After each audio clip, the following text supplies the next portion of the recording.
હરિઓમ વિદ્યાર્થી મિત્રો, ધોરણ 10 વિષય વિજ્ઞાન ચેપ્ટર નંબર 9 આનુવંશિકતા અને ઉદ્વિકાસ, જેમાં આપણે મેન્ડેલના 2 પ્રયોગ વિશેની વાત કરી ચૂક્યા હતા કે મેન્ડેલે આનુવંશિકતાના અભ્યાસમાં વારસાગત લક્ષણો કઈ રીતના આગળ આવે છે જેના માટે વટાણાના 2 પ્રયોગ આપેલા હતા. એમાં પહેલો પ્રયોગ વટાણાના છોડની ઊંચાઈના આધારે જોયેલો હતો કે મેન્ડેલે ઊંચા છોડ અને નીચા છોડને લઈને પ્રયોગ કરેલો, અને બીજો પ્રયોગ મેન્ડેલે વટાણાના બીજનો આકાર અને રંગના આધારે કરેલો, જેમાં આકારના આધારે તમે જુઓ તો ગોળ બીજ અને પીળા રંગના લીધેલા હતા, જ્યારે લીલા રંગ અને ખરબચડા બીજ લીધેલા હતા. અને આ બંનેની સંકરણ જાતિ કરવામાં આવેલું હતું,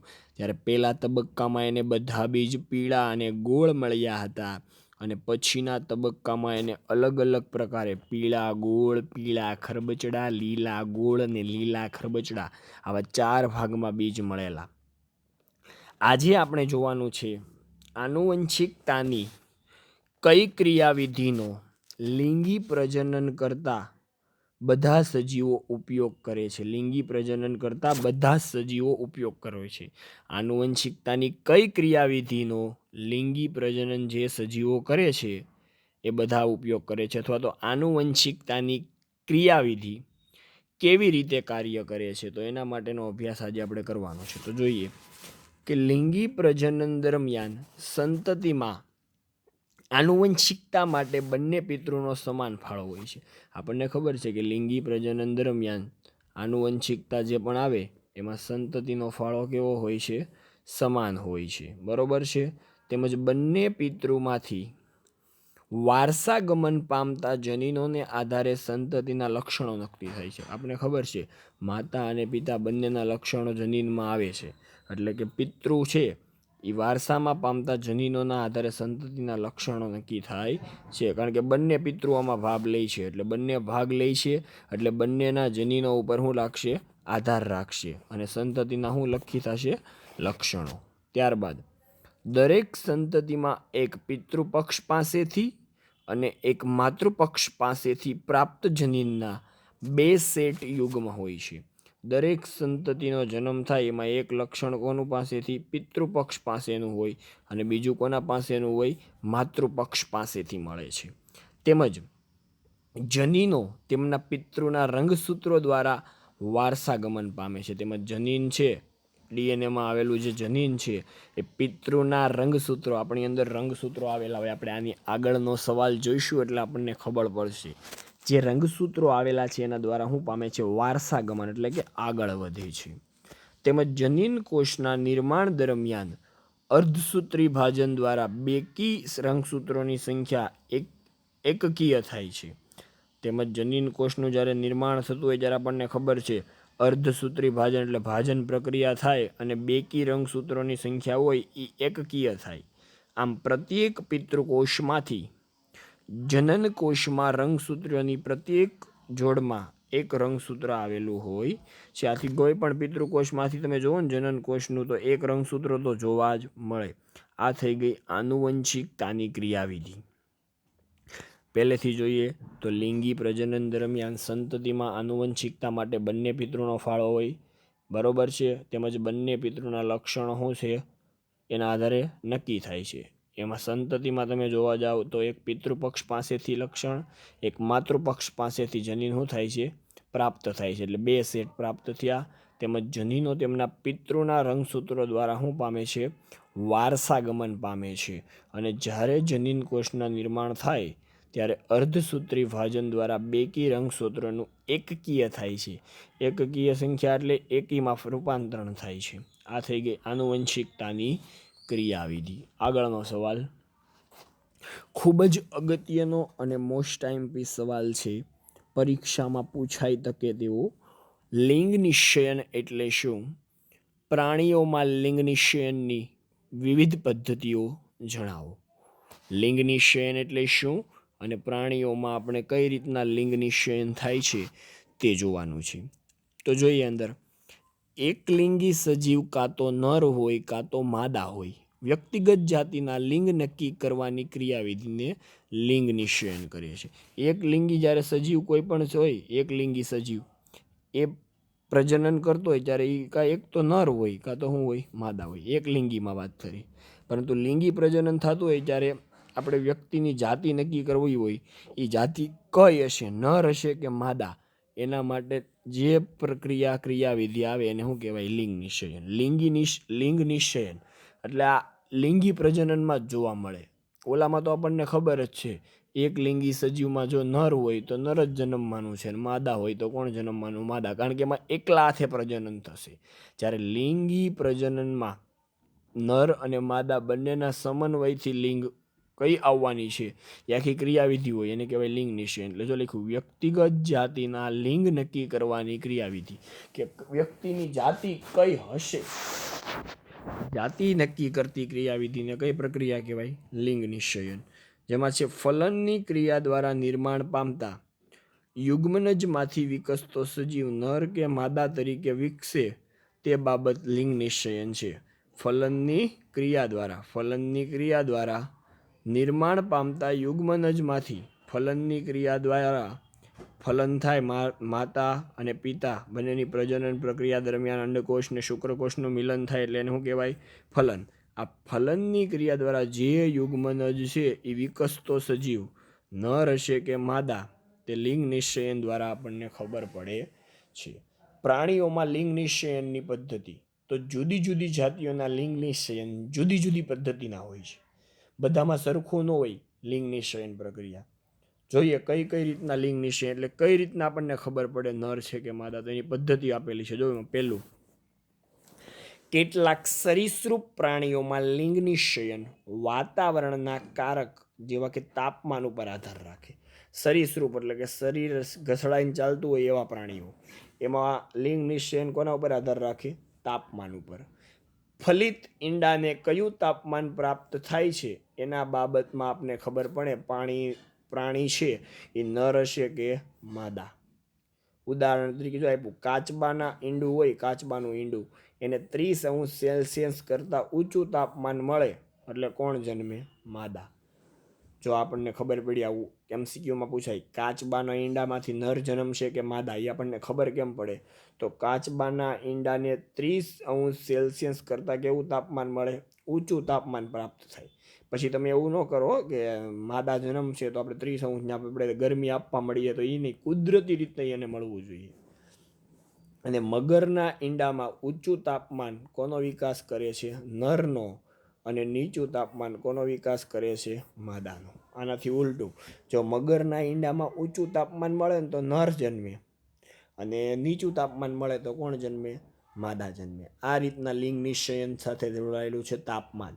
કાચબાના ઈંડાને 30°C કરતાં ઊંચું તાપમાન પ્રાપ્ત થાય તો માદા જન્મે. કાચબાના ઈંડાને 30°C કરતાં કેવું તાપમાન, ઊંચું તાપમાન પ્રાપ્ત થાય તો માદા જન્મે. અને મગરના ઈંડામાં ઊંચું તાપમાન છે એ નરનો વિકાસ કરે, અને નીચું તાપમાન માદાનો વિકાસ કરે. બીજું આગળ જોઈએ, બીજું શું કહેવા માગે છે, મનુષ્યમાં કઈ રીતના લિંગ નિશ્ચયન, તો મનુષ્યમાં વ્યક્તિગત લિંગ નિશ્ચયન લિંગી રંગસૂત્રો અને તેના પર રહેલા જનીનો દ્વારા થાય છે. મનુષ્યમાં વ્યક્તિગત લિંગ નિશ્ચયન લિંગી રંગસૂત્રો અને તેના પર રહેલા જનીનો દ્વારા થાય. કે મનુષ્યમાં લિંગ નિશ્ચયન છે એ આનુવંશિકતા પર આધારિત છે, કે પિતૃમાંથી આનુવંશિકતા પામતા જનીનોના લિંગ નિશ્ચયનથી થાય છે. એટલે એ હમણાં આખી પ્રક્રિયા આપણે ભણશું કે આપણામાં જે લિંગ નિશ્ચયન થાય છે મનુષ્ય જાતિમાં, એ રંગસૂત્રો પર આધાર રાખે, કે આપણામાં આવેલા રંગસૂત્રોમાંથી કયા રંગસૂત્રો છે એનું ફલન થાય છે અને કયા રંગસૂત્રો છે એ જોડાય છે. અને અપવાદ એ છે કે ગોકળગાય જેવા પ્રાણીઓ તેમનું લિંગ બદલી પણ શકે છે, તેનું લિંગ નિશ્ચયન જનીનિક નથી. આ આપણને એમ ખૂબ જ જાણવા જેવી વાત છે કે ગોકુળ ગાય પોતાનું લિંગ બદલી હતી નાખે, નરમાંથી માદાય થઈ જાય ને માદામાંથી નર પણ થઈ જાય. ત્યારબાદ બીજો IMP સવાલ, મનુષ્યમાં લિંગ નિશ્ચયન સમજાવો. 3 માર્ક્સમાં પૂછાય છે. જોઈએ મનુષ્યમાં લિંગ નિશ્ચયન, તો મનુષ્યમાં લિંગ નિશ્ચયન જનીનો દ્વારા થાય છે. આપણામાં આવેલા જે જનીનો છે એને ડીએનએની અંદર આવેલા જનીનો એના દ્વારા થાય, અને તેથી જ તે આનુવંશિકતા ઉપર શું કરે છે? આધાર રાખે છે. મનુષ્યમાં લિંગ નિશ્ચયન કોના દ્વારા થાય? જનીનો દ્વારા થાય છે, અને તેથી જ તે આનુવંશિકતા પર શું કરે છે? આધાર રાખે છે. મનુષ્યની વાત કરવા જાય તો મનુષ્યમાં 23 જોડ રંગસૂત્રો હોય. કેટલા જોડ? 23 જોડ. એટલે આમ ગણવા જાવ ને તો 46 થાય, કારણ કે જોડમાં 2 હોય. એવી 23 જોડ એટલે 23 ગુણ્યા 2 એટલે કેટલા જોડ હોય? 46. અને દરેક જોડમાં એક માતૃક અને એક પિતૃક રંગસૂત્ર આવેલા હોય છે. દરેક જોડમાં એક માતુ અને એક પિતૃક રંગસૂત્ર આવેલા હોય છે. હવે જોઈએ બીજું શું છે. તો એમાં તમે સ્ત્રી અને પુરુષની વાત કરવા જાઓ તો સ્ત્રી અને પુરુષમાં 22 જોડ રંગસૂત્ર કેવા હોય? સરખા હોય. તેઓ શરીરના લક્ષણો નક્કી કરે છે, તેથી તેને દૈહિક રંગસૂત્રો તરીકે ઓળખવામાં આવે છે. વાત કરો તો એમાં 22 જોડ રંગસૂત્રો કેવા હોય? સરખા હોય. તેથી તેને કેવા કહેવાય? દૈહિક રંગસૂત્રો કહેવાય. એ ખાલી શરીરની દેહ રચના નક્કી કરે, કેવા આકારે બનશે. હોય 23 જોડ, પણ સ્ત્રી અને પુરુષ બંનેમાં 22 જોડ રંગસૂત્રો કેવા હોય છે? સરખા હોય છે. એક સરખા, એક સમાન હોય. 23મી જોડ રંગસૂત્રો કેવી હોય? અલગ હોય. 23મી જે જોડ હોય ને એ અલગ હોય છે. એમાં સ્ત્રીમાં જોવા જાવ તો એ બંને રંગસૂત્રો એક્સ જોડમાં હોય, એટલે કે લિંગી રંગસૂત્રની એક્સ જોડ હોય. સ્ત્રીમાં જોડી અલગ હોય, એક્સ પ્રકારની હોય, એટલે એક્સ હોય. કેવી હોય? એક્સ. જ્યારે પુરુષમાં જોવા જાવ તો એક રંગસૂત્ર એક્સનું હોય અને બીજું નાનું કેનું હોય? વાયનું.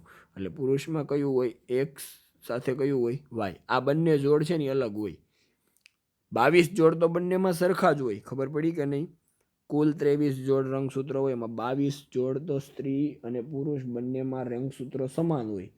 23મી જોડની વાત કરવા જઈએ તો 23મી જોડમાં સ્ત્રીમાં એક્સ પ્રકારનું રંગસૂત્ર હોય, એટલે એક્સ જોડ બને, અને પુરુષમાં XY પ્રકારનું હોય, એટલે XY જોડ બને. જો આ રીતના હોય પુરુષ અને સ્ત્રી દેખાય છે. એના જનીન કોષની વાત કરો તો પુરુષ અને સ્ત્રીમાં જો અહીંયા XY પ્રકારનું રંગસૂત્ર, અહીંયા XX પ્રકારનું રંગસૂત્ર. હવે અહીંયા બંનેમાં જ્યારે અહીંયા XY અને X પ્રકારનું એક જ છે. હવે બંનેની જ્યારે ફલન પ્રક્રિયા થાય, જ્યારે જો પુરુષનું X રંગસૂત્ર અને સ્ત્રીનું તો X જ હોવાનું, એ X આ અને X આ એ બી ભેગું થાય એટલે XX બંનેનું યુગ્મન જ બને. અને જો પુરુષનું Y પ્રકારનું રંગસૂત્ર સાથે Xનું ફલન થાય, ખબર પડે છે કે નહીં? કે X સાથે Xનું ફલન થાય એટલે શું બને? તો XX બને. હા કે ના? પરંતુ X સાથે કોનું ફલન થાય? Y નું. તો શું બને? XY બને. બને કે નહીં? તો જો XXનું ફલન થાય તો આપણને ખબર છે જન્મનાર બાળક કોણ જન્મે? માદા. અને XYનું ફલન થાય તો કોણ જન્મે? નર જન્મે. ખબર પડી કે નહીં? આ આખી લિંગ નિશ્ચયન મનુષ્ય જાતિની અંદરની થતી પ્રક્રિયા. જો એ લખેલું હશે પાછળ. આકૃતિમાં દર્શાવ્યા અનુસાર બાળકમાં નર કે માદા જન્મવાની શક્યતા 50% જેટલી છે. નર જન્મશે કે માદા એ 50% છે. અને બધા બાળકો, છોકરો કે છોકરી, તેમની માતા પાસેથી એક્સ રંગસૂત્ર જ મેળવે છે. બધા બાળકો જે જન્મે ને માતા પાસેથી તો એને એક્સ રંગસૂત્ર જ મળે, કારણ કે એ 23મી જોડ એક્સ જ છે.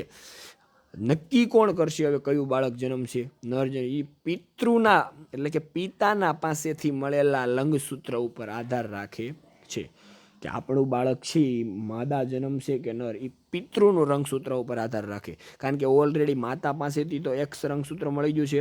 હવે જો પિતા પાસેથી એક્સ મળે તો માતા પાસેથી એક્સ હતું અને પિતા પાસેથી એક્સ મેળવ્યું એટલે એક્સ એટલે જન્મે કોણ? તો એક્સ કોનું હોય? માદાનું, એટલે માદા જન્મે. પરંતુ જો પિતૃ પાસેથી વાય રંગસૂત્ર મળે તો જન્મનાર બાળક કોણ જન્મે? નર જન્મે છે. આ આધારે નક્કી કરી શકાય છે. અત્યારની માન્યતા અનુસાર ખબર ને, કોઈ પણ સ્ત્રી એ બાળકીને જન્મ આપે એટલે માદાને જન્મ આપે એટલે તેને જવાબદાર ગણવામાં આવે છે, કે માતાને જવાબદાર ગણવામાં આવે. કારણ કે અત્યારે કોઈને દીકરી વાલી છે નહીં. બધા છે એને દીકરો આવે પહેલાં ખોળે એવું વિચારતા હોય છે, પણ હકીકતી માન્યતા કેવી છે? ખોટી છે. જે પણ આપે એ ભગવાનની તરફથી મળેલી ભેટ છે એમ કરીને સ્વીકારવું જોઈએ. સ્ત્રી ભ્રૂણ હત્યા તદ્દન ખોટી વાત છે. તો એ બધું બંધ કરવું જોઈએ. અને હકીકતમાં જવાબદાર ગણવામાં આવે તો કોણ જવાબદાર છે? પિતૃ. તો અહીંયા આપણું લિંગ નિશ્ચયન પ્રક્રિયા પૂરી થાય છે. આવતીકાલથી આપણે ઉપાજિત લક્ષણો અને એની વાત કરીશું.